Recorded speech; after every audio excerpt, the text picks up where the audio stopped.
All right, welcome back. And guess what? We have a special visitor. Say hi, Raj. Roger wanted to say hi to you guys. Make your day extra special. You know, everyone loves a little puppy love.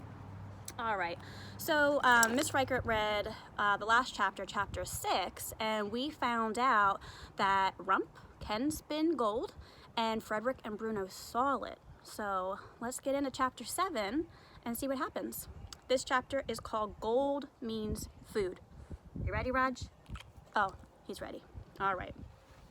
I tucked the gold beneath my blankets. The warm happiness I had felt at seeing all that gold fizzled as fast as snow on a hot griddle. Now, I had a weighty, guilty, heart-pounding, sick-to-my-stomach dread. I didn't leave for the mines when I should have. I sat on top of the gold and thought of all the things that could happen. Frederick and Bruno might think I stole the gold. If they told, I could be arrested. I could go to the dungeons for the rest of my life, or even lose my life. I had to tell Gran. Gran would know what to do. But when she rose from her bed, she looked so old and tired, so pale and stooped. I couldn't tell her.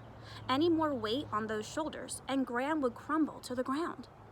And I remembered the way she had reacted when I first found the spinning wheel. She did not want me to spin, and now I realized it wasn't because I couldn't do it, but because I could spin more than thread or yarn. I could spin straw into gold, and Gran had tried to keep me from doing it.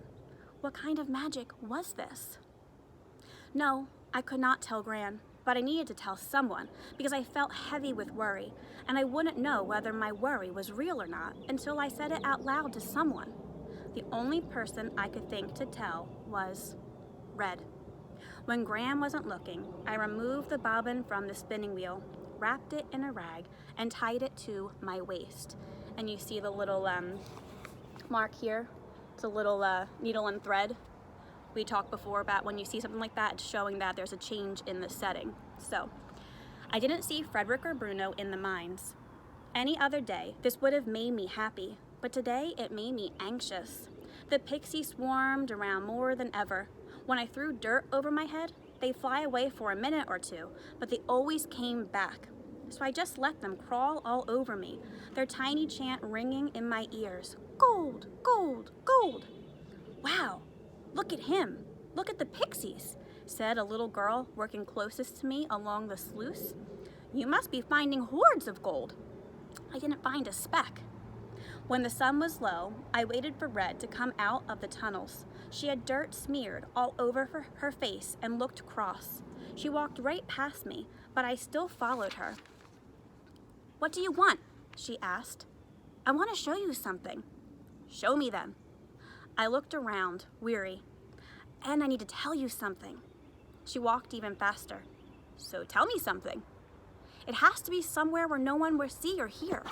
I brushed the pixies out of my eyes.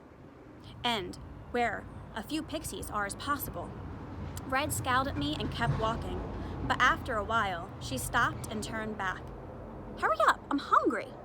I followed Red down the mountainside and through the village. When we passed the mill, I got a cold prickle on my neck, like someone was watching me. I hurried past. I guess I shouldn't have been surprised when Red went into the woods, but it was getting cold and dark. I stopped just inside the trees. Where are we going? I asked. To a place where no one will hear or see and where there are no pixies. This is what you want, isn't it? Red folded her arms impatiently. Is it safe? I asked. If you stay on the path and don't ask questions. What path? I looked down and my mouth fell open. There was a path beneath my feet, clearly trodden and winding farther into the woods. I would have sworn it hadn't been there before.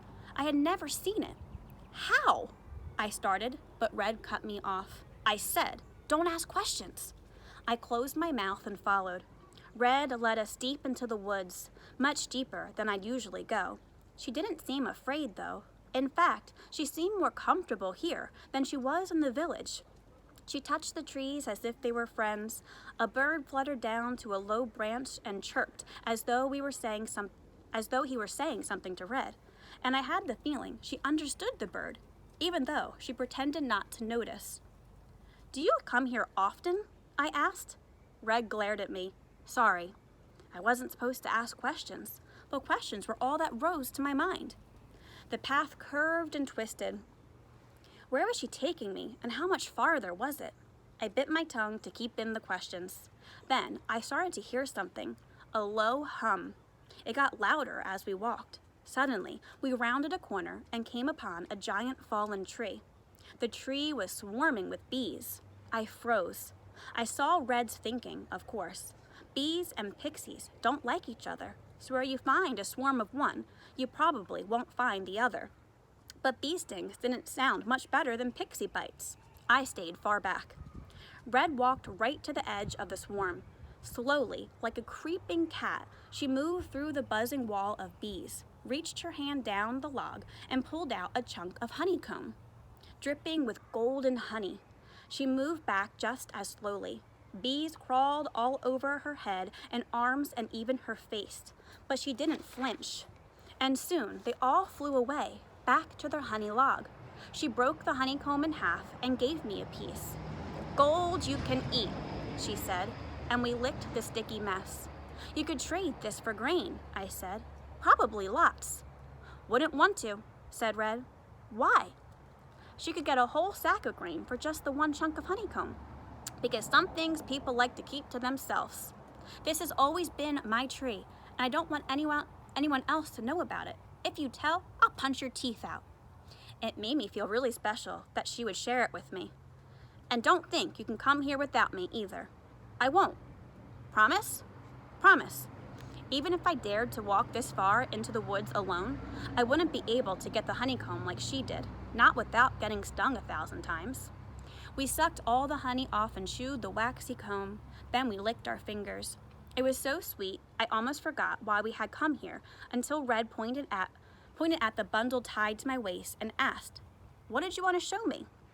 I untied the bobbin and held it out for her to see. She glanced at it, then stared blankly at me. "It was my mother's," I said.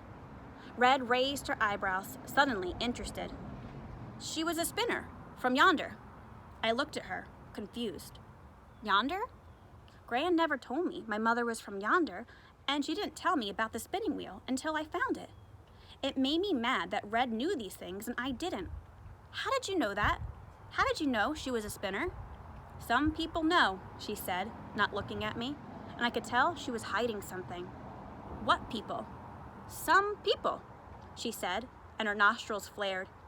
"The bobbin," I said. "I think it's special." I didn't want to say magic. I knew how Red felt about that. "It's just a bobbin," she said. "But special, maybe? How's it special? What does it do?" I chose my words carefully. "I think it spins things different, makes things change."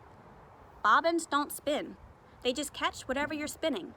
Then her eyes widened as though she suddenly realized something. "What did you spin?" "Nothing," I said quickly. What if you could spin one thing into something different? Not just wool into yarn." Such as, what if you could take some straw and spin, gold?" Red stared at me. I couldn't tell what she was thinking. "We need gold. Wouldn't that be great?" "Maybe." She didn't believe me. If a cow can give milk, and chickens can lay eggs, and dragons can make fire, then why can't a magic bobbin make gold?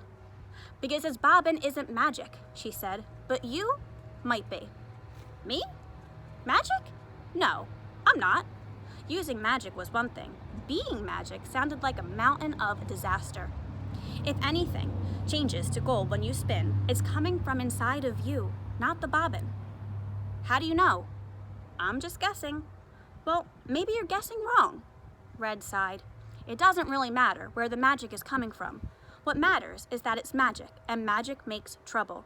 Your mother used to use magic to spin, and she got in a lot of trouble because of it. There's always a consequence for using magic." "But this would be a good consequence," I said. "Gold." "Yes, and gold would solve a lot of problems. Stomach problems for sure. Maybe, and it's not like I want it all for myself." Red hit me on the head so I would stop talking. Those are just the natural, regular consequences, Rump. There will be magical consequences too. Magic has its own rules. How do you know? Don't tell me it's just a guess. Red gritted her teeth. Didn't you learn anything when you watched Kessler get chased by every mouse on the mountain? But nothing happened when I spun. I didn't catch on fire or get attacked by mice. I just made gold. Fat skeins of gold that could feed the whole village. I clapped my hands over my mouth, but Red didn't look surprised. Rump, she said in a soft voice, does anyone else know about this? I sighed. Frederick and Bruno were looking through my window this morning, right after I spun the gold. Red frowned. But, I went on, if only to make myself feel better, they probably didn't know what they were seeing. Probably just looked like a pile of yarn to them. Red's frown deepened. And that's when I realized what kind of worry I had.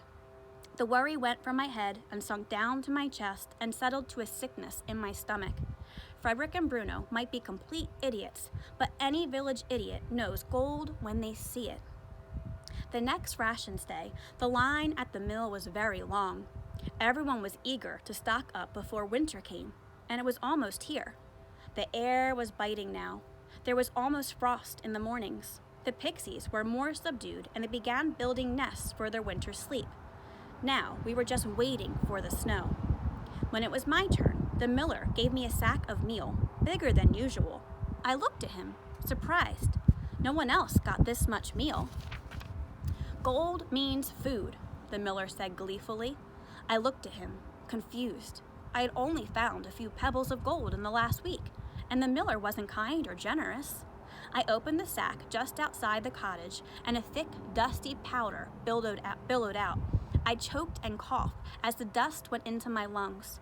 The miller had filled the bag with chalk and sawdust. Gold means food. The miller was giving me a message. So, sounds to me like Miller knows something, and I'm guessing Frederick and Bruno told their father what they saw. So there's going to be some serious consequences for Rump now. Stay tuned. Going to post some discussion questions. As always, look forward to reading your responses. All right, boys and girls, enjoy the rest of your day. Say bye, Raj.